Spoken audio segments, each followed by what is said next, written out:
We're facing back to front. Over my shoulder at the sun. Vậy là năm 2019 đã qua, một năm với nhiều khởi đầu và kết thúc. Kết thúc 5 năm đại học với tấm bằng khá và bắt đầu một công việc mới, mặc dù công việc đó không liên quan đến chuyên ngành tôi theo học. Các mong muốn của năm 2019 đã được thực hiện gần như trọn vẹn. Đi du lịch được thêm 2 nơi, học hỏi được thêm nhiều điều và có thêm nhiều bạn bè hơn. Hãy cùng nhìn lại những khoảnh khắc mà tôi đã ghi lại được trong năm 2019 nhé.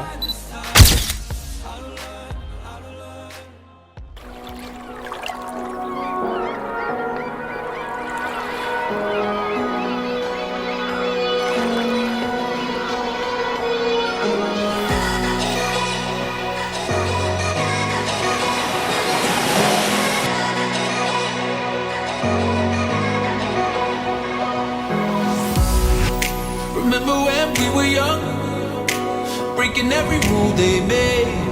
I never changed what we done.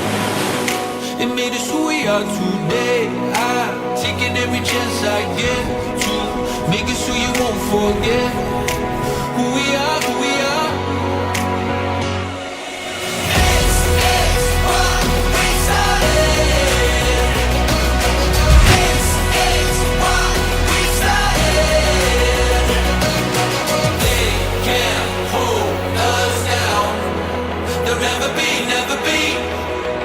Never be yours.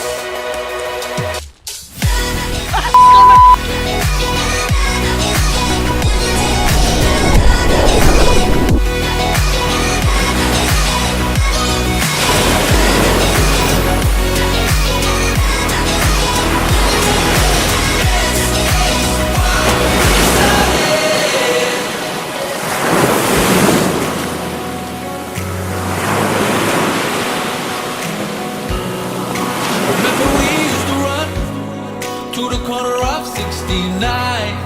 Yeah, they would come chasing us. We find a new place to hide out, making our plans to break out. Give me your hand and they will know who we are. This is what we started. This is what we started. They can't hold us down. They'll never be us. Never be us.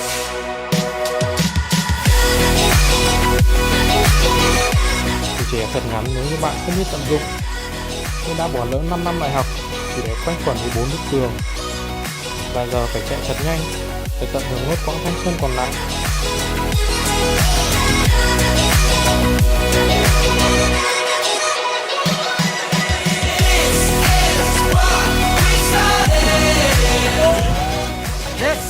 They'll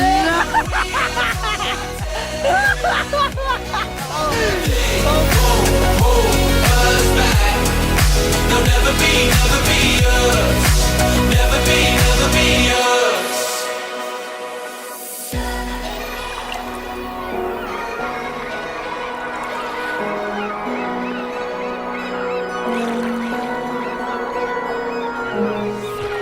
Năm 2020 sẽ là một năm tôi cần sự trưởng thành, mạnh dạn hơn nữa, học hỏi và khám phá thêm nhiều nơi của trái đất hình chữ S này. Và trên hết, tôi cần quan tâm tới mọi người nhiều hơn.